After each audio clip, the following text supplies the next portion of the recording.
What I'd like to talk to you now about is recruiting and hiring, talking about right from planning your workforce to having somebody as your employee.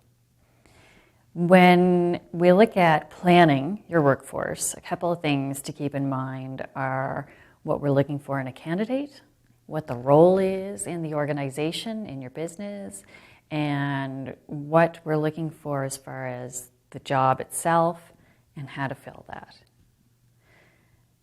And a couple of things, it's always a hot topic for HR because we always have to do recruiting and hiring, and that makes our business. You hear it all the time, your employees are your business. They're your ambassador for your business. They're what brings people in for customers. They are what builds your business. So it's so important when you look at hiring people. And it's something that we all struggle with, and there's no perfect formula for getting the perfect hire. In fact, there's probably no perfect employee. So we do the best that we can, we mitigate as much as we can, and we use the best policies, principles, procedures for hiring people. So some of the key questions when we start out thinking about workforce planning are, what are the critical positions that you need? What are the critical roles that you need to hire for? If you're a startup business and you're looking at your very first hire, what you want to think about is, what is it that I need for my other person, my 2IC starting out? Quite often when we look at our very first hire, we often need to hire somebody because we're too busy and we need to scale a bit. We need somebody else to share the workload with us. And quite often what we look for is somebody who's the same as us, that we have another Wendy to do the work that I can't always get around to doing. And when you're starting out, that's a fine way to start out because you know the commodity. As you grow your team, you're going to want to look at some diversifying some more. So having different skill sets, having people who will do the stuff that you don't want to do or you're not really good at, or different perspectives to be brought in. So there's a few different things that we'll look at with that. So, and you also want to look at, when do I need to hire people? Is it right immediately, or can I look at, in a month's time, 6 months' time, when do I start looking at who my hires are? If you're a startup, you're really fortunate in some ways, even though it's a daunting thing to think about, I'm adding somebody to my baby, my business. When you're in an organization that you're moving into that employer role, that manager role, you're inheriting people, which can sometimes be really challenging. So when you think about hiring somebody new, you really want to make that new hire a really good fit. So there are some differences with what you're looking at for a brand new hire for a startup, or if you're bringing somebody new into your team. And sometimes what we need to do when we're bringing in new people into an existing team is we have to think about not only how they fit with us, but how they fit with the team that's there. So there's a lot at stake when you're looking at recruiting and hiring, which makes it a really hot topic for HR. Some of the other things you need to look at when you're looking at building up your team, adding to it, is the workplace culture, your team culture. Do you have a Google type of organization where it's creative and people are encouraged to work together? Or is it more you have your tasks that you need to do? We're a hierarchy. We do the tasks the right way, at the right time, and we follow the authoritative leader, the manager. So look at what your culture is, and then when you think about what you're going to hire, who's going to fit that role that fits in with that culture? Culture will eat policy, will eat strategy for breakfast. Culture will make or break your organization. So it is really important, even though it sounds like it's kind of wishy-washy, it is fundamental to any organization. And then you want to look at what positions require what kind of experience, what skills. Are you looking for technical skills? Are you looking for soft skills? Are you looking for somebody who is going to be fitting what you need right now? Or are you looking at, in 2 years' time, I want somebody who's going to grow with my organization and that's going to fulfill our future needs. So there's all kinds of pieces like that that you need to consider. You also need to look at, do you want somebody who is starting out? And quite often when you're looking at, is it somebody who's a junior? You're also looking at your financial capability to hire someone. So think about, do I have the money to hire somebody? Do I have the money to hire somebody who will continue with me? Payroll is a big and scary thing. And when you think about making that hire, recruiting somebody, sometimes we think, I have the money right now, and I'll get them in, and then they'll create all kinds of business, and then we'll be fine because they're going to make money for me.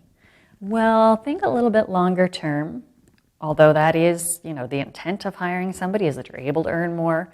Think about, how long can I keep them employed safely? And what am I comfortable with?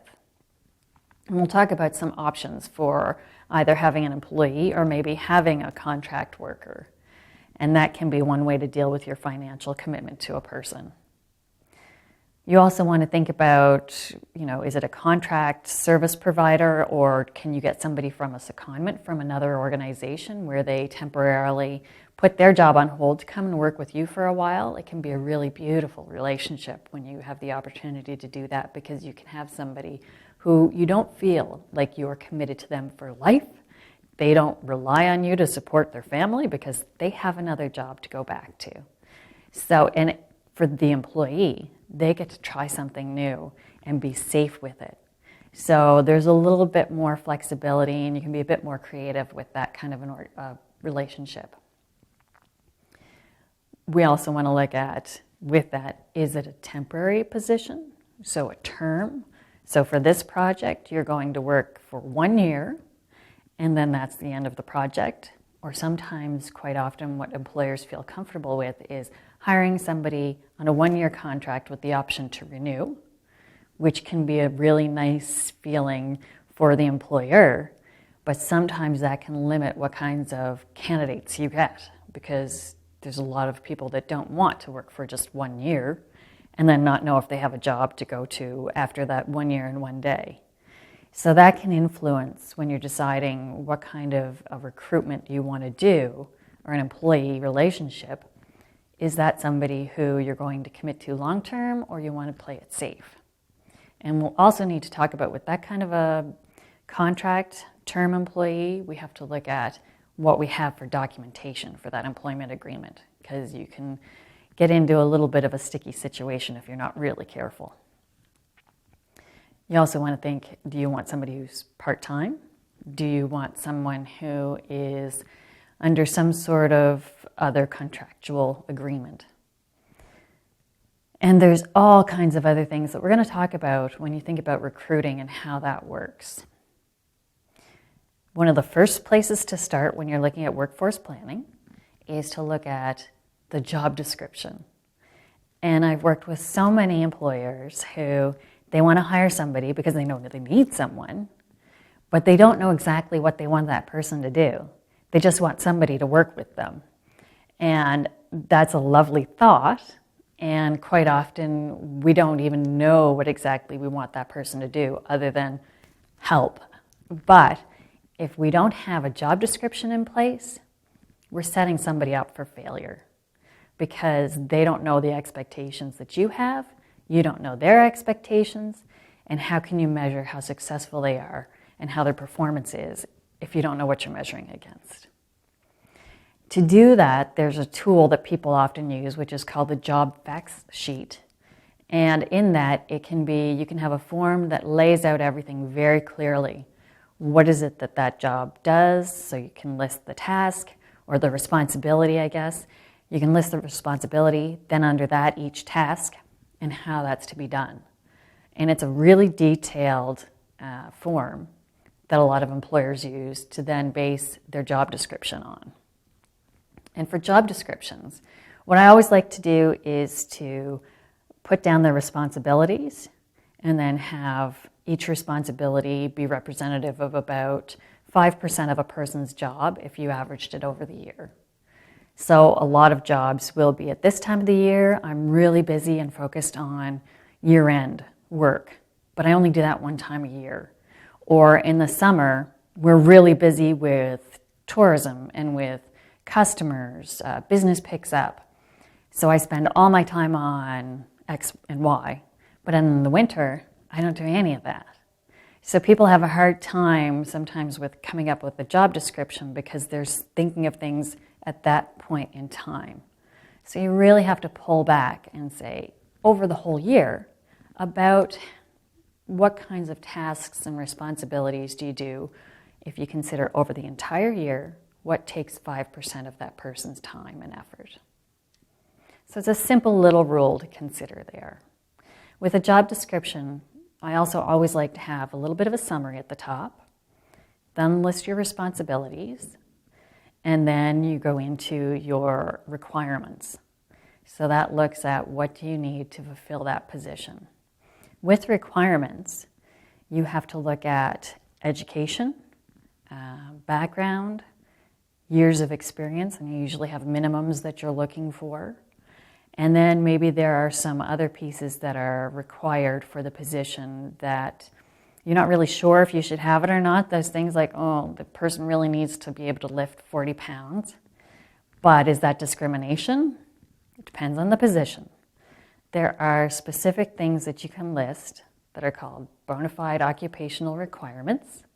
And those things are the ones that are mandatory for the person to do their job. So if you've got a delivery driver that needs to lift certain amounts, that doesn't necessarily mean that it's discriminatory to list it, because that is something that to do that job they need to do. So there are some things to think about and keep in mind, and also consider in comparison to human rights legislation. But there are some really things that you have to put in there, so you just want to be careful as to how you word them, and is it a true requirement of the job? So that's pretty much what you look at for a job description itself.